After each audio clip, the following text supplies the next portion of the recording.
ಶಿವರಾತ್ರಿ ಅಂದರೆ ನಮಗೆ ಜಾಗರಣೆ, ಉಪವಾಸ ಇದೆಲ್ಲನೂ ಕೂಡ ತುಂಬ ಮುಖ್ಯ.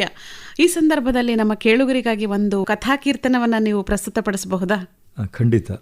ನನಗೆ ಬಹಳ ಇಷ್ಟವಾಗಿರುವಂಥ ಭಕ್ತ ಮಾರ್ಕಂಡೇಯ ಎನ್ನುವಂಥ ಕಥಾಭಾಗವನ್ನು ಈ ಸಂದರ್ಭದಲ್ಲಿ ಪ್ರಸ್ತುತಪಡಿಸ್ತಾ ಇದ್ದೇನೆ. ಒಂದು 16ರ ಹರೆಯದಲ್ಲೇ ಮೃತ್ಯುವನ್ನೇ ಎದುರಿಸಬೇಕು ಎನ್ನುವಂಥ ಒಂದು ದೊಡ್ಡ ಸವಾಲು ತನ್ನ ಮುಂದೆ ಬಂದಾಗ ಒಂದಿಷ್ಟು ಕೂಡ ಧೃತಿಗೆಡದೆ ಭಗವಂತನನ್ನೇ ಒಲಿಸಿಕೊಂಡು ಮೃತ್ಯುವನ್ನು ಜಯಿಸಿ ಬರ್ತೇನೆ ಎನ್ನುವಂಥ ಒಂದು ಆತ್ಮವಿಶ್ವಾಸದಿಂದ ಮುನ್ನುಗ್ಗಿದಂಥ ಒಬ್ಬ ಭಕ್ತ ವೀರ ಅಂತೇಳಿ ಹೇಳಿದರೆ ತಪ್ಪಾಗಲಿಕ್ಕಿಲ್ಲ ಮಾರ್ಕಂಡೇಯ. ಇಂದಿನ ಯುವಕರಿಗೆ ಈ ಕಥೆ ಆದರ್ಶ ಆಗಬಹುದು ಎನ್ನುವಂಥ ಉದ್ದೇಶದಿಂದ ಈ ಕಥೆಯನ್ನು ಗುರುಬ್ರಹ್ಮ ಗುರುರ್ವಿಷ್ಣು ಗುರುದೇವೋ ಮಹೇಶ್ವರಃ ಗುರು ಸಾಕ್ಷಾತ್ ಪರಬ್ರಹ್ಮ ತಸ್ಮೈ ಶ್ರೀ ಗುರವೇ ನಮಃ. ಅಖಿಲಾಂಡ ಕೋಟಿ ಬ್ರಹ್ಮಾಂಡ ನಾಯಕಿ ಪರಾಶಕ್ತಿ ಶ್ರೀ ರಮಾದೇವ್ಯೈ ನಮಃ. ಸರ್ವಚೈತನ್ಯ ರೂಪಾಂ ತಾಮಾದ್ಯಾಂ ವಿದ್ಯಾಂಚ ಧೀಮಹಿ ಬುದ್ಧಿಂ ಯೋ ನಃ ಪ್ರಚೋದಯಾತ್. ಹರ ನಮ ಪಾರ್ವತೀ ಪತಯೇ ಹರ ಹರ ಮಹಾದೇವ. ಲಕ್ಷ್ಮೀ ರಮಣ ಗೋವಿಂದ ಗೋವಿಂದ. ಗಂಭೀರ ಗಜವದನ ಗಣನಾಥ ಸುಖ ಸದನ. ಗಂಭೀರ ಗಜವದನ ಗಣನಾಥ ಸುಖ ಸದನ. ಗಂಭೀರ ಗಜವದನ ಗೌರೀ ತನು ಭವನ ಗೈವೆ ಪುಣ್ಯ ಸ್ಮರಣ. ಗೌರೀ ತನು ಭವನ ಗೈವೆ ಪುಣ್ಯ ಸ್ಮರಣ. ಗಂಭೀರ ಗಜವದನ ಗಣನಾಥ ಸುಖ ಸದನ. ಗಂಭೀರ ಗಜವದನ ಗಂಭೀರ ಗಜವದನ ಗಂಭೀರ ಗಜವದನ. ಸಿದ್ಧಿವಿನಾಯಕ ಸ್ವಾಮಿ ಕೀ ಜೈ. ಚಿಂತೆಯಾಕೆ ಮಾಡುತ್ತಿದ್ದೆ ಚಿನ್ಮಯನಿದ್ದಾನೆ ಪ್ರಾಣಿ. ಚಿಂತೆಯಾಕೆ ಮಾಡುತ್ತಿದ್ದೆ ಚಿನ್ಮಯನಿದ್ದಾನೆ. ನಿನ್ನ ಚಿಂತೆಯ ಬಿಡಿಸೋ ಗೌರಿ ಕಾಂತನಿದ್ದಾನೆ. ನಿನ್ನ ಚಿಂತೆಯ ಬಿಡಿಸೋ ಗೌರಿ ಕಾಂತನಿದ್ದಾನೆ. ಚಿಂತೆಯಾಕೆ ಮಾಡುತ್ತಿದ್ದೆ ಚಿನ್ಮಯನಿದ್ದಾನೆ.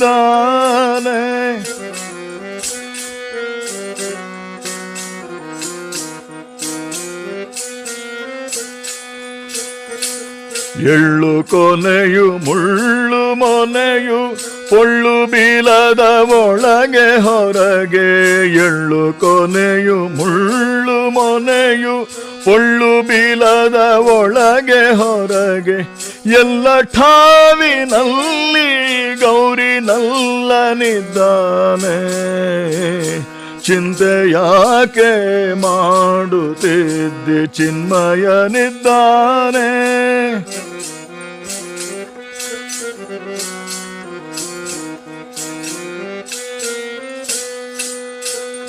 ನಾನು ನೀನು ಎಂಬ ಉಭಯ ಹೀನಗುಣಗಳೆಲ್ಲ ಕಳೆದು ಜ್ಞಾನಿಚಿದಾನಂದ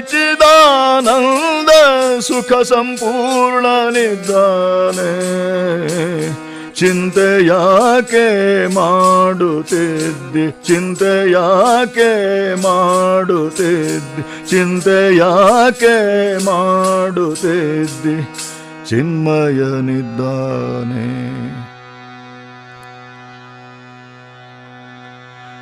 ವಿಜ್ಞಾನದ ವೈಭೋಗದಲ್ಲಿ ಮೈಮರೆತಿರುವಂಥ ಇಂದಿನ ನವಯುವಕರಿಗೆ ಒಂದು ಅದ್ಭುತವಾದಂಥ ಸಂದೇಶವನ್ನ ಸಂತರು ನೀಡ್ತಾ ಇದ್ದಾರೆ. ಚಿಂತೆ ಯಾಕೆ ಮಾಡುತ್ತಿದ್ದಿ, ಚಿನ್ಮಯನಿದ್ದಾನೆ. ವಿಶೇಷವಾಗಿ ಬದುಕಿನಲ್ಲಿ ಬರುವಂತಹ ಸವಾಲುಗಳನ್ನು ಎದುರಿಸಲಾಗದೆ ಇಂದು ಅನೇಕ ಮಂದಿ ಅನೇಕ ವಿಧವಾದಂಥ ದುಶ್ಚಟಗಳಿಗೆ ಬಲಿಯಾಗ್ತಾ ಇದ್ದಾರೆ, ಅಥವಾ ಬದುಕನ್ನೇ ಕೊನೆಗಾಣಿಸುವಂತಹ ಪ್ರಯತ್ನಕ್ಕೆ ಮುಂದಾಗ್ತಾರೆ. ಅಂಥವರಿಗೆ ಒಂದು ಸಂದೇಶ, ಚಿಂತೆಯಾಕೆ ಮಾಡುತ್ತಿದ್ದಿ, ಚಿನ್ಮಯನಿದ್ದಾನೆ. ಭಗವಂತ ಭಗವದ್ಗೀತೆಯಲ್ಲಿ ಸಮಸ್ತ ಮಾನವ ಕುಲಕ್ಕೆ ಒಂದು ಅಭಯವನ್ನು ಕೊಡ್ತಾನೆ. ಅನನ್ಯಾಶ್ಚಿಂತಯಂತೋ ಮಾಂ ಯೇ ಜನಾಃ ಪರ್ಯುಪಾಸತೆ ತೇಷಾಂ ನಿತ್ಯಾಭಿಯುಕ್ತಾನಾಂ ಯೋಗಕ್ಷೇಮಂ ವಹಾಮ್ಯಹಂ.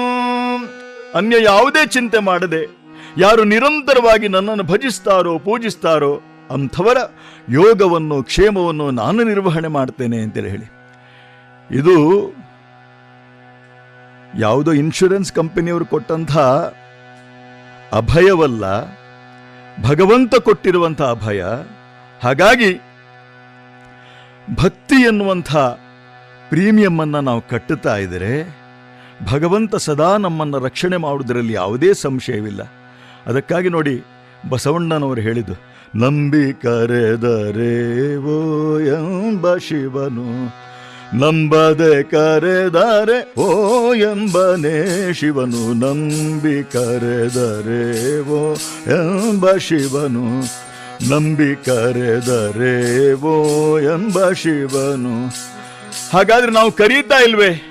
ಬಸವಣ್ಣನವರು ಹೇಳ್ತಾರೆ, ನಂಬರು ನೆಚ್ಚರು ಬರಿದೆ ಕರೆವರು, ನಂಬರು ನೆಚ್ಚರು ಬರಿದೆ ಕರೆವರು, ನಂಬಲರಿಯದೆ ಲೋಕದ ಮನುಜರು, ನಂಬಲರಿಯದೆ ಲೋಕದ ಮನುಜರು, ನಂಬದೆ ನೆಚ್ಚದೆ ಬರಿದೆ ಕರೆವವರ ಎಂತು ಮೆಚ್ಚುವನಯ್ಯ ಕೂಡಲ ಸಂಗಯ್ಯ. ನಂಬದೆ ನೆಚ್ಚದೆ ಬರಿದೆ ಕರೆವವರ ಎಂತು ಮೆಚ್ಚುವನಯ್ಯ ಕೂಡಲ ಸಂಗಯ್ಯ. ಬರೀ ನಂಬಿಕೆ ಮಾತ್ರವಲ್ಲ, ದೃಢವಾದಂಥ ವಿಶ್ವಾಸ ಇರಬೇಕಾಗ್ತದೆ. ಆ ವಿಶ್ವಾಸವು ಶ್ರದ್ಧೆಯಾಗಿ ಪರಿವರ್ತನೆ ಆಗಬೇಕಾಗ್ತದೆ. ಶ್ರದ್ಧಾವಾನ್ ಲಭತೆ ಜ್ಞಾನಂ. ಅಂಥ ಶ್ರದ್ಧೆ ಯಾವಾಗ ನಮ್ಮಲ್ಲಿ ಉದಯಿಸ್ತದೆಯೋ ಆವಾಗ ಬದುಕಿನಲ್ಲಿ ಬರುವಂಥ ಎಲ್ಲ ರೀತಿಯ ಸವಾಲುಗಳನ್ನು ಎದುರಿಸುವಂಥ ಕ್ಷಮತೆ ನಮ್ಮಲ್ಲಿ ಖಂಡಿತವಾಗಿ ಬಂದು ಒದಗ್ತದೆ ಎನ್ನುವುದಕ್ಕೆ ಒಬ್ಬ ದೊಡ್ಡ ಆದರ್ಶವಾಗಿ ನಮಗೆ ದೊರಕುವಂಥವನು ಭಕ್ತನಾದಂಥ ಮಾರ್ಕಂಡೇಯ. ಜಾತಸ್ಯ ಮರಣಂ ಧ್ರುವಂ. ಹುಟ್ಟಿದವನು ಸಾಯಲೇಬೇಕು. ಸಾಯಬಾರ್ದು ಅಂತ ಏನಾದರೂ ಉದ್ದೇಶ ಇದ್ದರೆ ಅದಕ್ಕಿರುವಂಥದ್ದು ಒಂದೇ ಉಪಾಯ, ಹುಟ್ಟಲೇಬಾರ್ದಷ್ಟೆ. ಹುಟ್ಟಿದವನು ಸಾಯಲೇಬೇಕು. ಎಳವಿಯಲ್ಲೇ ಮೃತ್ಯುವನ್ನು ಎದುರಿಸಬೇಕಾದಂಥ ದೊಡ್ಡ ಸವಾಲು ಮಾರ್ಕಂಡೇಯನ ಮುಂದೆ ಬಂದಿದ್ದರೂ ಕೂಡ ಆತ್ಮವಿಶ್ವಾಸದಿಂದ ಭಗವಂತನನ್ನು ಒಲಿಸಿಕೊಂಡು ಭಕ್ತಿಯಿಂದ ಅವನನ್ನು ಪೂಜಿಸಿ ಅರ್ಚಿಸಿ ಸರ್ವ ಸಮರ್ಪಣ ಭಾವದಿಂದ ಅವನನ್ನು ಒಲಿಸಿಕೊಂಡು ಆ ಮೂಲಕವಾಗಿ ಮೃತ್ಯುವನ್ನೇ ಜಯಿಸಿದಂಥ ಮೃತ್ಯುಂಜಯ ಮಾರ್ಕಂಡೇಯನ ಜೀವನ ಕಥಾಭಾಗ ಇಂದಿನ ಕಥಾವಸ್ತು. ಕಥೆಯನ್ನು ಪ್ರಾರಂಭ ಮಾಡುವ ಮೊದಲು, ಚಿಂತೆ ಯಾಕೆ ಮಾಡುತ್ತಿದ್ದಿ. ನಮ್ಮ ಜೀವನದಲ್ಲಿ ಕೂಡ ಹಲವು ವಿಧವಾದಂಥ ಸವಾಲುಗಳು ಬಂದೇ ಬರ್ತವೆ. ಅಂಥ ಸವಾಲುಗಳು ಬಂದಾಗ ಚಿಂತೆ ಮಾಡದೆ ಭಗವಂತನಿಗೆ ಶರಣಾಗುವಂತಹದ್ದು ನಮ್ಮ ಹಿರಿಯರು ಕಂಡುಕೊಂಡಂಥ ಮಾರ್ಗವಾಗಿದೆ. ಆ ನಿಟ್ಟಿನಲ್ಲಿ ಆ ತತ್ವವನ್ನು ಪುನರ್ ಅನುಸಂಧಾನ ಮಾಡಲಿಕ್ಕೋಸ್ಕರ ಶಿವರಾತ್ರಿ ಸಂದರ್ಭದಲ್ಲಿ ಈ ದಿವ್ಯ ಕಥಾಭಾಗವನ್ನು ಶ್ರವಣ ಮಾಡೋಣ. ಗೃಹಸ್ಥಾಶ್ರಮ ಧರ್ಮವನೈದಿದ ಭೃಗು ಋಷಿ ಪೌತ್ರ ಮೃಕಂಡು ಮುನಿ. ಗೃಹಸ್ಥಾಶ್ರಮ ಧರ್ಮವನೈದಿದ ಭೃಗು ಋಷಿ ಪೌತ್ರ ಮೃಕಂಡು ಮುನಿ. ಸುಮತಿಯಾದ ಸತಿ ಮರುತ್ಮತಿಯೊಂದಿಗೆ, ಸುಮತಿಯಾದ ಸತಿ ಮರುತ್ಮತಿಯೊಂದಿಗೆ ಸಾತ್ವಿಕ ಜೀವನ ನಡೆಸುತ್ತಿದ್ದನು, ಸಾತ್ವಿಕ ಜೀವನ ನಡೆಸುತ್ತಿದ್ದನು.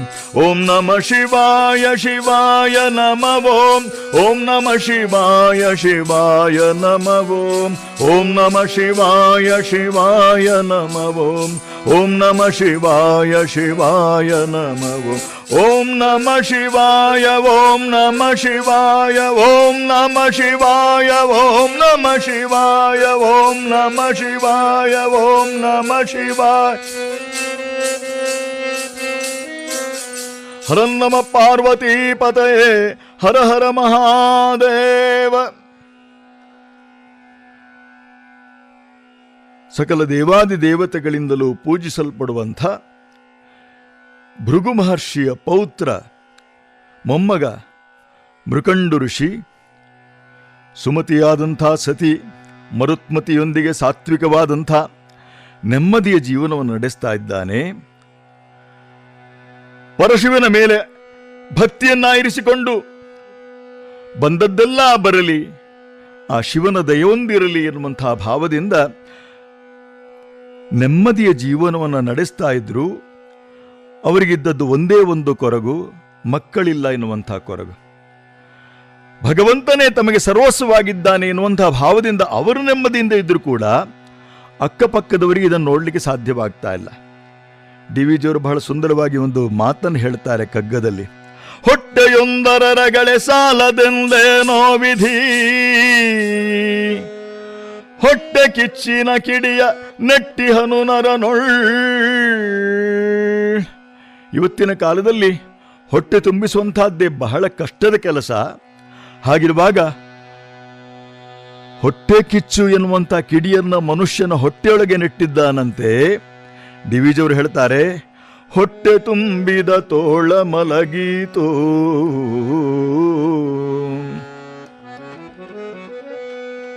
ನೀ ಪರರ ದಿಟ್ಟಿಸುತ್ತ ಕರುಬುವೆಯ ಮಂಕುತಿಮ್ಮ. ಹೊಟ್ಟೆ ತುಂಬಿದಂಥ ತೋಳವಾದ್ರೆ ಎಲ್ಲಾದ್ರೂ ಹೋಗಿ ಸುಮ್ಮನೆ ಬಿದ್ದುಕೊಂಡಿರ್ತದೆ, ಹೊಟ್ಟೆ ತುಂಬಿತು ಎನ್ನುವಂಥ ಸಮಾಧಾನದಿಂದ. ಆದರೆ ಮನುಷ್ಯ ಸುಮ್ಮನಿರ್ತಾನೆ, ತನ್ನ ಹೊಟ್ಟೆ ತುಂಬಿದ್ರೆ ಪಕ್ಕದ ಮನೆಯವರ ಕಡೆಗೆ ನೋಡ್ತಾನೆ, ಅವರೂ ಚೆನ್ನಾಗಿ ಹೊಟ್ಟೆ ತುಂಬಿಸ್ಕೊಳ್ತಾ ಇದ್ದಾರಲ್ಲ ಅಂತ ಹೇಳಿ ಅವರ ಮೇಲೆ ಹೊಟ್ಟೆ ಕಿಚ್ಚನ್ನು ಕಾರ್ಲಿಕ್ಕೆ ಶುರು ಮಾಡ್ತಾನೆ. ಅದೊಂದು ದಿನ ಪಕ್ಕದ ಮನೆಯಲ್ಲಿ ಜನಿಸಿದಂಥ ಶಿಶುವನ್ನು ತೊಟ್ಟಿಲಲ್ಲಿ ಹಾಕುವಂಥ ಸಂಭ್ರಮ. ಊರವರಿಗೆಲ್ಲ ಆಮಂತ್ರಣವನ್ನು ಕೊಟ್ಟಿದ್ರು ಕೂಡ ಮೃಕಂಡು ದಂಪತಿಗಳಿಗೆ ಮಾತ್ರ ಆಮಂತ್ರಣವಿರಲಿಲ್ಲ. ಕಾರಣ ಇಷ್ಟೇ, ಅವರಿಗೆ ಮಕ್ಕಳಿಲ್ಲ ಎನ್ನುವಂಥದ್ದು. ಸತಿಯಾದಂಥ ಮರುತ್ಮತಿ ಕಾಯ್ತಾ ಇದ್ದಾಳೆ ಬಾಗಿಲಲ್ಲಿ, ಈಗ ಬಂದು ಹೇಳ್ಬೋದು, ಮತ್ತೆ ಬಂದು ಹೇಳ್ಬೋದು ಅಂತ. ಆದರೆ ಆಮಂತ್ರಣ ಬರಲೇ ಇಲ್ಲ. ಪಕ್ಕದ ಮನೆಯವರು ಹೇಗಿದ್ರು ಬಂದೇ ಬರ್ತಾರೆ ಹಾಗಂತ ಹೇಳಿ ಮರೆತು ಬಿಟ್ಟಿರಬಹುದು, ನಾನು ಹೋದರೆ ತಪ್ಪಾಗ್ಲಿಕ್ಕಿಲ್ಲ ಅಂತೇಳಿ ಹೇಳಿ ಆ ಮರುತ್ಮತಿ ಆ ಪಕ್ಕದ ಮನೆಗೆ ತೆರಳುತ್ತಾಳೆ. ಆ ಚಾವಡಿಯನ್ನು ಪ್ರವೇಶ ಮಾಡ್ತಾ ಇದ್ದಂತೆ ಅಲ್ಲೇ ನೆರೆದಿದ್ದಂಥ ಮಹಿಳಾ ಮಣಿಗಳು ಹೇಳ್ತಾರೆ, ಮಕ್ಕಳಿಲ್ಲದವಳಿಗೆ ಇಲ್ಲೇನು ಕೆಲಸ? ಆ ಮನೆ ಒಡತಿಯಂತೂ ತೊಟ್ಟಿಲಲ್ಲಿ ಮಲಗಿದ್ದಂಥ ಶಿಶುವನ್ನು ಧಡಕ್ಕನೆ ಎತ್ತಿಕೊಂಡು, ಈಕೆ ದೃಷ್ಟಿಗೆ ಬಿದ್ದರೆ ಚಿನ್ನವು ಕೂಡ ಮಣ್ಣಾಗಿ ಹೋಗ್ತದೆ ಅಂತೇಳಿ ಹೇಳಿ ದಡದಡನೆ ಆ ಮಗುವನ್ನು ಎತ್ತುಕೊಂಡು ಒಳ ನಡೆದು ಬಿಟ್ಟಳು. ಇದೀಗ ಅಪಮಾನವನ್ನು ಸಹಿಸಲಿಕ್ಕೆ ಸಾಧ್ಯವಾಗಲಿಲ್ಲ. ಶಿವ ಶಂಕರ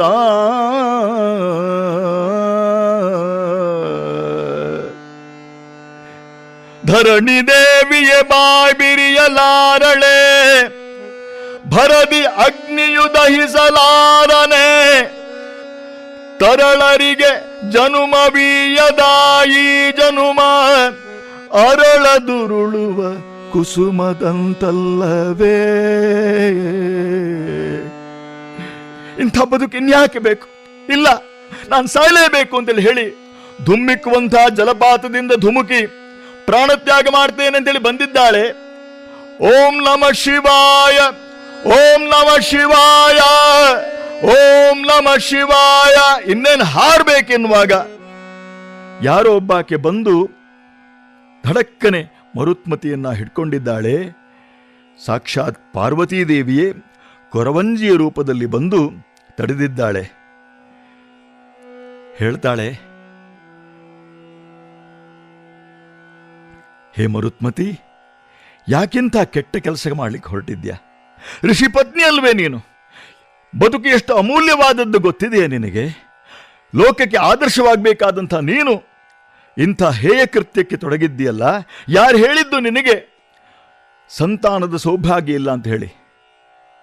ಚಿಂತಿಸದಿರು ಸತಿ ಮರುತ್ಮತಿ ಸುಮ್ಮನೆ, ಚಿಂತಿಸದಿರು ಸತಿ ಮರುತ್ಮತಿ ಸುಮ್ಮನೆ, ಸಂತತಿ ಸುಖ ಲಭಿಸುವುದತಿ ಶೀಘ್ರದಿ, ಕಾಂತನಾದ ಮೃಕಂಡುವಿನೊಂದಿಗೆ ಶಾಂತನಾದ ಶಿವನನುಗ್ರಹ ಪಡೆಯೋ. ಚಿಂತಿಸದಿರು ಸತಿ ಮಾರುತ್ಮತಿ ಸುಮ್ಮನೆ. ಯಾಕೆ ಚಿಂತೆ ಮಾಡ್ತಾ ಇದ್ದೀಯಾ? ನಿನ್ನ ಪತಿಯಾದಂಥ ಮೃಕಂಡುವಿನೊಂದಿಗೆ ಆ ಶಿವನನ್ನು ಒಲಿಸುವ ತಪಸ್ಸಿನಿಂದ ಖಂಡಿತವಾಗಿಯೂ ಲೋಕಕ್ಕೆ ಗುರುವಾಗಬಲ್ಲಂಥ ಯೋಗ್ಯತೆಯುಳ್ಳಂಥ ಪುತ್ರ ಸಂತಾನ ತಮಗೆ ಲಭ್ಯವಾಗುವುದು ಅಂತೇಳಿ ಹೇಳಿ ಆಶೀರ್ವಾದ ಮಾಡಿ ಅಂತರ್ಧಾನಳಾಗಿದ್ದಾಳೆ.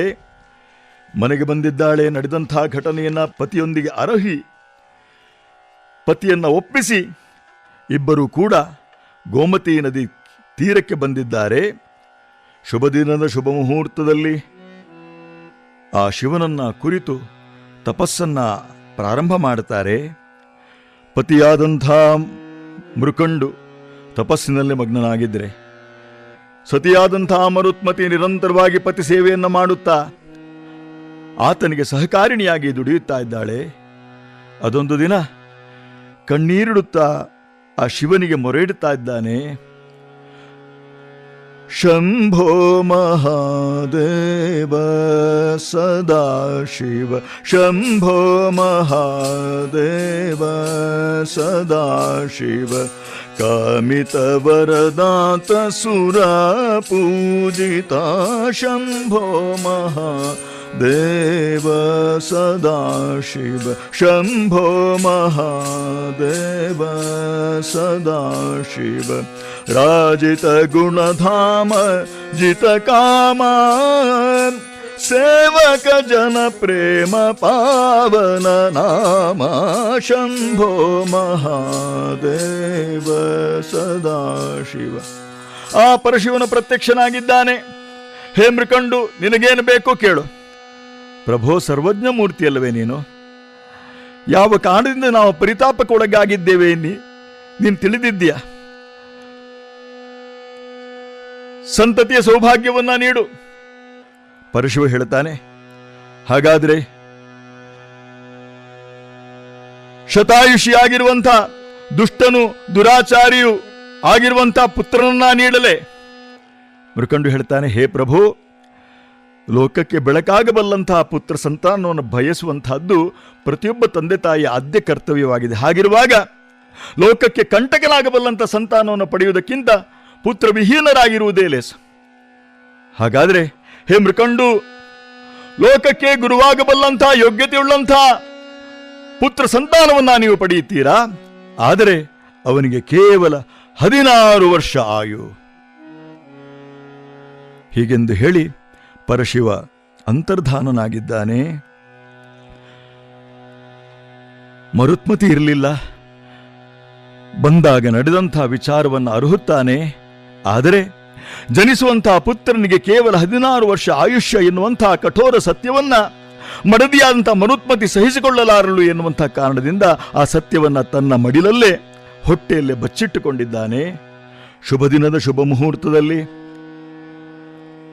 ಆ ಮರುತ್ಮತಿ ಪುತ್ರನಿಗೆ ಜನ್ಮವನ್ನ ಎತ್ತಿದ್ದಾಳೆ. ಹೇಗಿತ್ತು ಆ ಶಿಶು?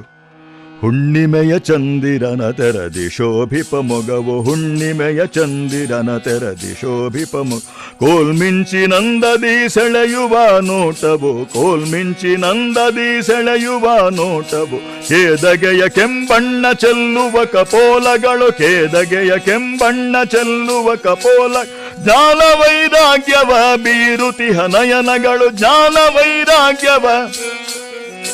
ಎಲ್ಲರ ಆಕರ್ಷಣೆಯ ಕೇಂದ್ರವಾಗಿ ಬೆಳೆಯುತ್ತಾ ಇದೆ ಮಗು. ಮೃಕಂಡೋಹ ಅಪತ್ಯಂಬುಮಾನ್, ಮೃಕಂಡುವಿನ ಮಗನಾದ್ದರಿಂದ ಮಾರ್ಕಂಡೇಯ ಎಂಬುದಾಗಿ ನಾಮಕರಣವನ್ನ ಮಾಡಿದ್ದಾರೆ. ಪ್ರವರ್ಧಮಾನ ಆಗ್ತಾ ಇದ್ದಾನೆ. ಮಾರ್ಕಂಡೇಯ ಶಿವಭಕ್ತಿಯ ಗಂಗೆ ತುಮ್ಮಿಕ್ಕಿ ಹರಿಯುತ್ತಾ ಇತ್ತು ಅವನ ನರನಾಡಿಗಳಲ್ಲಿ. ಎಳವೆಯಲ್ಲಿ ತನ್ನ ಓರಗೆ ವಿದ್ಯಾರ್ಥಿಗಳನ್ನೆಲ್ಲ ಸೇರಿಸಿಕೊಂಡು ಮರದ ಬುಡದಲ್ಲಿ ಶಿವಲಿಂಗವನ್ನು ಸ್ಥಾಪನೆ ಮಾಡಿ ಭಕ್ತಿಯಿಂದ ಭಜಿಸ್ತಾನೆ ಆ ಮಾರ್ಕಂಡೇಯ. ನೋಡಲಾಗದೆ ದೇವ ನೋಡಲಾಗದೆ, ದೇವ ನೋಡಲಾಗದೆ, ದೇವ ನೋಡಲಾಗದೆ.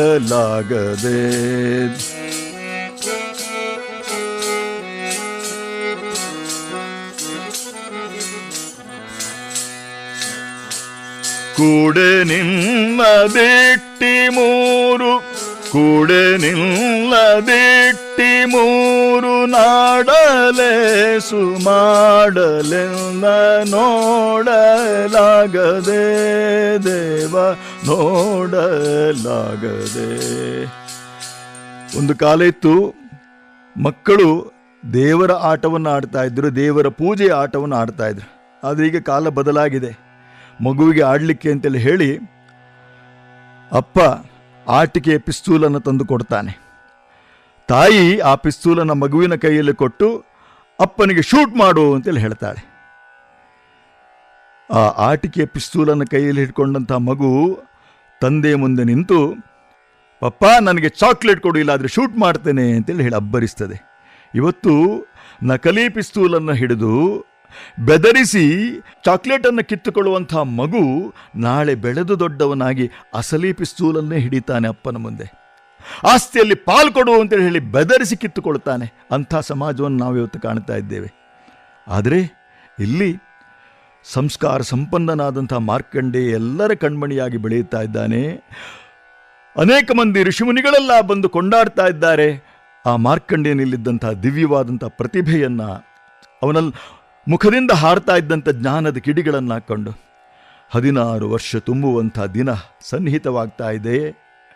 ಮಾರ್ಕಂಡೇಯ ಇನ್ನು ಕೆಲವು ದಿನಗಳ ಕಾಲ ನಮ್ಮ ಮುಂದೆ ಇರ್ತಾನೆ ಎನ್ನುವಂಥ ಕೊರಗು ಬಾಧಿಸ್ತಾ ಇದೆ ಮೃಕಂಡುವಿಗೆ. ಅದೊಂದು ದಿನ ಮಾರ್ಕಂಡೇಯ ಕೇಳ್ತಾನೆ, ಅಪ್ಪಾಜಿ ಯಾಕೆ ಕೊರಗುತ್ತಾ ಇದ್ದೀರಾ, ಏನು ಕಾರಣ ಹೇಳಿ, ನಿಮ್ಮ ಮನಸ್ಸನ್ನು ಬಾಧಿಸ್ತಾ ಇರುವಂಥ ದುಃಖ ಏನು, ದುಃಖ ಯಾವುದು? ಆವಾಗ ಮೃಕಂಡು ಹೇಳ್ತಾನೆ, ಹೇ ಮಾರ್ಕಂಡೇಯ, ನಿನ್ನ ದಿವ್ಯವಾದಂಥ ಪ್ರತಿಭೆ ಎಲ್ಲರೂ ಹಾಡಿಕೊಂಡಾಡುವಾಗ ನಮಗೆ ಎಷ್ಟು ಸಂತೋಷವಾಗ್ತಾ ಇದೆ. ಆದರೆ ಇನ್ನು ಕೆಲವು ದಿನಗಳ ಕಾಲ ಮಾತ್ರ ನೀನು ನಮ್ಮ ಕಣ್ಣ ಮುಂದೆ ಇರ್ತೀಯ. ನಿನಗೆ ಕೇವಲ 16 ವರ್ಷ ಆಯುಷ್ಯ ಅಂತೇಳಿ ಹೇಳುವಾಗ, ಶಿವ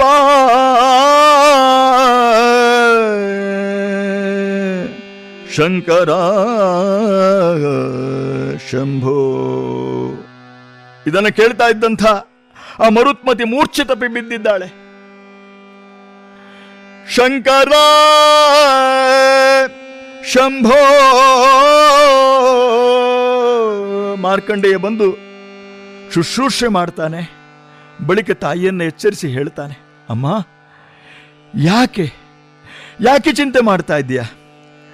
ಸಾಕ್ಷಾತ್ ಪರಶಿವನನ್ನೇ ಒಲಿಸಿಕೊಂಡು ಪುತ್ರ ಸಂತಾನವನ್ನು ಪಡೆದಂಥ ಲೋಕಕ್ಕೆ ಆದರ್ಶವಾಗಬಲ್ಲಂಥ ಸತಿಪತಿಯರು ನೀವು, ತಂದೆ ತಾಯಿಗಳು ನೀವು. ನಾವ್ಯಾರಿಗೂ ಮೋಸ ಮಾಡಿಲ್ಲ, ಯಾರಿಗೂ ಅನ್ಯಾಯ ಮಾಡಿಲ್ಲ.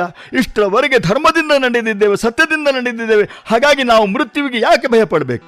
ಯಾರನ್ನ ಒಲಿಸಿಕೊಂಡು ನನ್ನನ್ನ ಪಡೆದಿರೋ ಆ ಪರಶಿವನನ್ನೇ ಒಲಿಸಿಕೊಂಡು ನಾನು ಮೃತ್ಯುವನ್ನ ಜಯಿಸಿ ಬರ್ತೇನೆ. ಚಂದ್ರಶೇಖರ ಮಾಶ್ರಯೇ ಮಮ ಕಿಂ ಕರಿಷ್ಯತಿ ವೈಯಮಃ. ಆ ಚಂದ್ರಶೇಖರನ್ನೇ ಆಶ್ರಯಿಸ್ತೇನೆ, ಅವನನ್ನ ಒಲಿಸ್ತೇನೆ ಅಂತೆ, ನನಗೆ ಆಶೀರ್ವಾದ ಮಾಡಿ ಅಂತೇಳಿ ಹೇಳಿ ಹೊರಡ್ತಾನೆ ಮಾರ್ಕಂಡೇಯ. ಇಂಥ ಮಕ್ಕಳು ಬೇಕು. ಮೃತ್ಯುವನ್ನೇ ಜಯಿಸಿ ಬರ್ತೇನೆ. ಸನಾತನ ಧರ್ಮದ ಸಾರಿ ಇರುವಂತಹದ್ದು ಇಂಥ ಸಂದೇಶಗಳಲ್ಲಿ. ಸನಾತನ ಧರ್ಮ ಹೇಳುವಂತಹದ್ದು, ನೀನು ಈ ದೇಹವಲ್ಲ, ನೀನು ಈ ಬುದ್ಧಿಯಲ್ಲ, ನೀನು ಈ ಮನಸ್ಸಲ್ಲ, ನೀನು ಆತ್ಮಸ್ವರೂಪಿ, ನಿನಗೆ ಮರಣ ಎನ್ನುವಂಥದ್ದು ಇಲ್ಲವೇ ಇಲ್ಲ. ನಾಯಮಾತ್ಮ ಬಲಹೀನೇನ ಲಭ್ಯ, ಬಲಹೀನರಿಗೆ ಆತ್ಮವಸ್ತು ದೊರಕುವಂತಹದ್ದಲ್ಲ ಅಂತೇಳಿ ಉಪನಿಷತ್ತು ಹೇಳ್ತದೆ. ಈ ಸಂದೇಶವನ್ನು ಕೊಟ್ಟಂಥ ಸನಾತನ ಸಂಸ್ಕೃತಿ ನಮ್ಮದು. ಆ ಸಂಸ್ಕೃತಿ ನಮ್ಮ ಮಕ್ಕಳಿಗೆ ಇವತ್ತು ಬೇಕಾಗಿದೆ. ಮಾರ್ಕಂಡೇಯ ಹೇಳ್ತಾ ಇದ್ದಾನೆ, ಮೃತ್ಯುವನ್ನೇ ಜಯಿಸಿ ಬರ್ತೇನೆ ಅಂತೇಳಿ ಹೇಳಿ ಹೊರಟಿದ್ದಾನೆ. ಗೋದಾವರಿ ನದಿ ತೀರಕ್ಕೆ ತೆರಳುತ್ತಾ ಇರಬೇಕಾದ್ರೆ ದಾರಿಯಲ್ಲಿ ನಾರದ ಮಹರ್ಷಿಗಳ ಭೇಟಿಯಾಯಿತು. ನಾರದ ಮಹರ್ಷಿಗಳು ಆ ಮಾರ್ಕಂಡೇಯನಿಗೆ ಪಂಚಾಕ್ಷರಿ ಮಂತ್ರವನ್ನು ಉಪದೇಶ ಮಾಡ್ತಾ ಇದ್ದಾರೆ. ಓಂ ನಮ ನಮ ಶಿವಾಯ ನಮ, ಓಂ ನಮ ನಮ ಶಿವಾಯ ನಮ.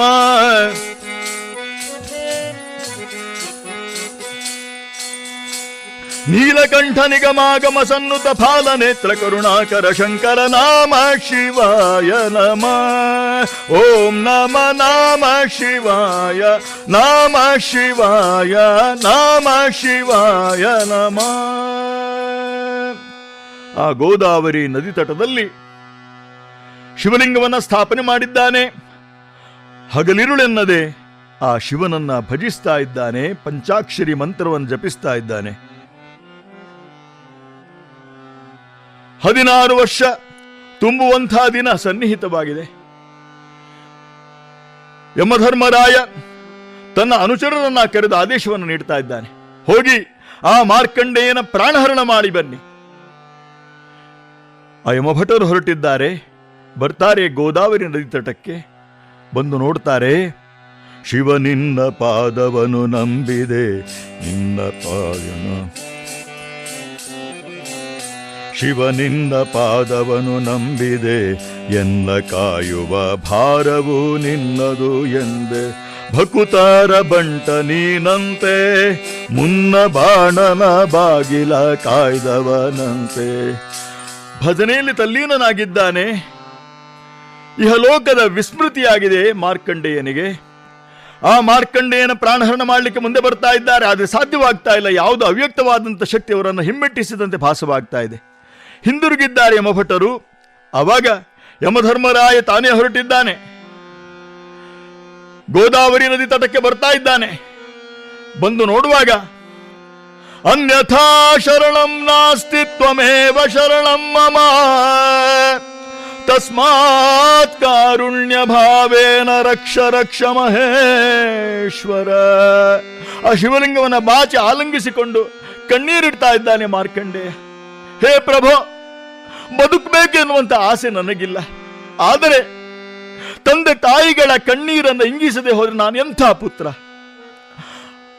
ಅವರ ದುಃಖವನ್ನ ಸಹಿಸುವಂತಹದ್ದು ಅಸಾಧ್ಯವಾಗಿದೆ. ಹಾಗಾಗಿ ನನ್ನ ರಕ್ಷಣೆ ನೀನೇ ಮಾಡಬೇಕು ಶಂಕರ. ಪಶೂನಾಂ ಪತಿಂ ಪಾಪನಾಶಂ ಪರೇಶಂ ಗಜೇಂದ್ರಸ್ಯ ಕೃತ್ಯಂ ವಸಾನಂಬರೆ. ಜಟಾಜೂಟ ಮಧ್ಯೆ ಸ್ಫುರದಾಂಗವಾರಿಂ, ಜಟಾಜೂಟ ಮಧ್ಯೆ ಸ್ಫುರದಾಂಗವಾರಿ. ಮಹಾದೇವಮೇಕಂ ಸ್ಮರಾಮಿ ಸ್ಮರಾಮಿ, ಮಹಾದೇವಮೇಕಂ ಸ್ಮರಾಮಿ. ಯಮಧರ್ಮರಾಯ ಹತ್ತಿರ ಬರುವಂತ ಪ್ರಯತ್ನ ಮಾಡ್ತಾ ಇದ್ದಾನೆ. ಆದರೆ ಸಾಧ್ಯವಾಗ್ತಾ ಇಲ್ಲ.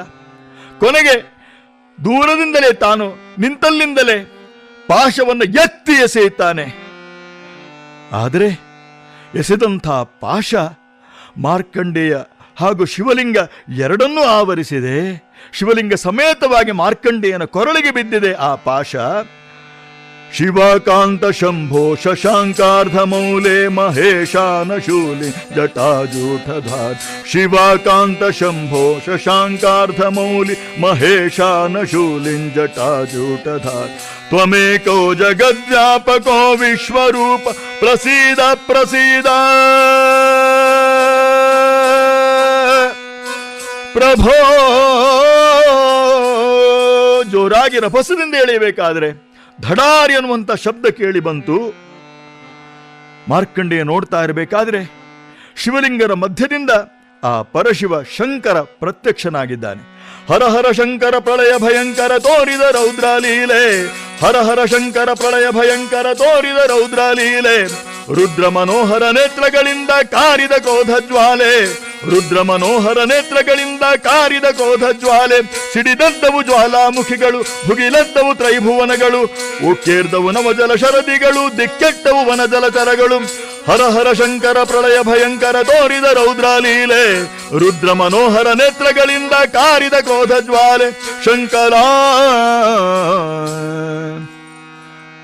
ಬ್ರಹ್ಮಾಂಡ ಕಟಾಹವೇ ಬಿರಿಯಿತು ಎನ್ನುವಂತೆ ಭೀಕರವಾದಂಥ ಸದ್ದಿನ ಮಧ್ಯದಲ್ಲಿ ಶಂಕರ ಅಬ್ಬರಿಸ್ತಾ ಇದ್ದಾನೆ. ಯಮ, ಏನದು ನಿನ್ನ ಅಕ್ರಮ? ಯಾಕೆ ಹೀಗೆ ಮಾಡಿದ್ಯಾ? ಧರ್ಮಕ್ಕೆ ಅಧಿದೇವತೆಯಲ್ವೇ? ಹೇ ಪ್ರಭು, ತಮ್ಮ ಆದೇಶ, ಆಯುಸ್ಸು ಪೂರ್ಣವಾಗುವಂಥ ಸಂದರ್ಭದಲ್ಲಿ ಆ ಜೀವನ ಪ್ರಾಣಹರಣ ಮಾಡುವಂಥದ್ದು ನನ್ನ ಕರ್ತವ್ಯವಲ್ಲೇ?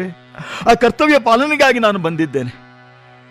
ಹೇ ಯಮ, ಆದರೆ ನೀನು ತಿಳಿಯಬೇಕಿತ್ತು, ಯಾರು ಎಳವೆಯಲ್ಲೇ ಧರ್ಮಸಮ್ಮತವಾದಂಥ, ಸತ್ಯಸಮ್ಮತವಾದಂಥ, ಪ್ರಾಮಾಣಿಕವಾದಂಥ ಜೀವನವನ್ನು ನಡೆಸ್ತಾರೆಯೋ, ಯಾರು ನಿರಂತರವಾಗಿ ಭಗವಂತನನ್ನ ಭಜಿಸ್ತಾರೆಯೋ, ಭಗವಂತನ ಸೇವೆಯಲ್ಲೇ ತಮ್ಮ ಜೀವನದ ಸಾಫಲ್ಯತೆಯನ್ನು ಕಂಡುಕೊಳ್ತಾರೋ, ಅಂಥವರ ಪ್ರಾಣಹರಣ ಮಾಡುವಂಥ ಬಾಧ್ಯತೆ ನಿನ್ನದಲ್ಲ. ಹಾಗಾಗಿ ನೀನು ತಪ್ಪು ಮಾಡಿದ್ದೀಯ.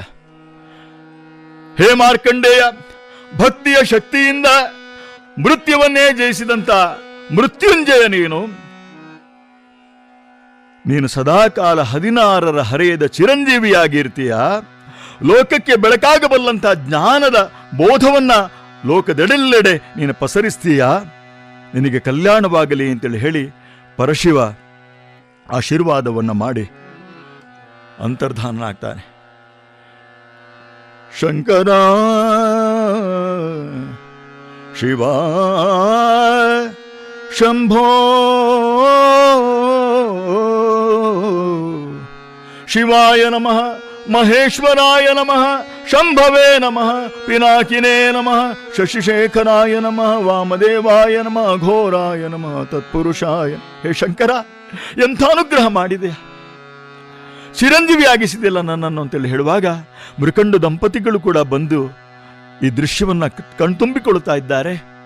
ಆನಂದದಿಂದ ಎಲ್ಲರೂ ಸೇರಿ ಆ ಭಗವಂತನನ್ನು ಭಜಿಸ್ತಾರೆ ಎಂಬಲ್ಲಿಗೆ ಈ ಕಥೆಗೆ ಮಂಗಳವನ್ನು ಹಾಡ್ತಾ ಇದ್ದೇನೆ. ಚಿಂತ್ಯಾಕೆ ಮಾಡುತ್ತಿದ್ದಿ ಚಿನ್ಮಯನಿದ್ದಾನೆ, ಚಿಂತೆಯಾಕೆ ಮಾಡುತ್ತಿದ್ದಿ ಚಿನ್ಮಯನಿದ್ದಾನೆ. ಎಳ್ಳು ಕೊನೆಯು ಮುಳ್ಳು ಮೊನೆಯು ಪೊಳ್ಳು ಬಿಲದ ಒಳಗೆ ಹೊರಗೆ ಎಲ್ಲ ಠಾವಿನಲ್ಲಿ ಗೌರಿ ನಲ್ಲನಿದ್ದಾನೆ. ಭಗವಂತ ಎಲ್ಲಿದ್ದಾನೆ ಅಂತೇಳಿ ಕೇಳುವುದಕ್ಕಿಂತ ಭಗವಂತ ಎಲ್ಲಿ ಇಲ್ಲ ಅಂತ ಹೇಳಿ ಪ್ರಶ್ನಿಸುವುದು ಉಚಿತ. ಎಲ್ಲೆಲ್ಲಿಯೂ ಕೂಡ ವ್ಯಾಪಕನಾಗಿರುವಂತಹ ಭಗವಂತ ನಮ್ಮನ್ನ ಖಂಡಿತವಾಗಿಯೂ ರಕ್ಷಣೆ ಮಾಡ್ತಾನೆ. ತಲ್ಲಣಿಸದಿರು ಕಂಡ್ಯ ತಾಳು ಮನವೇ, ಎಲ್ಲರನ್ನು ರಕ್ಷಿಪನು ಇದಕ್ಕೆ ಸಂಶಯವಿಲ್ಲ. ಈ ಸಂದೇಶದೊಂದಿಗೆ ಈ ಕಥೆಗೆ ಮಂಗಳವನ್ನು ಹಾಡ್ತಾ ಇದ್ದೇನೆ. ಮಂಗಳಂ ಜಯ ಮಂಗಳಂ, ಮಂಗಳಂ ಶುಭ ಮಂಗಳಂ, ಮಂಗಳಂ ಜಯ ಮಂಗಳಂ, ಮಂಗಳಂ ಶುಭ ಮಂಗಳಂ.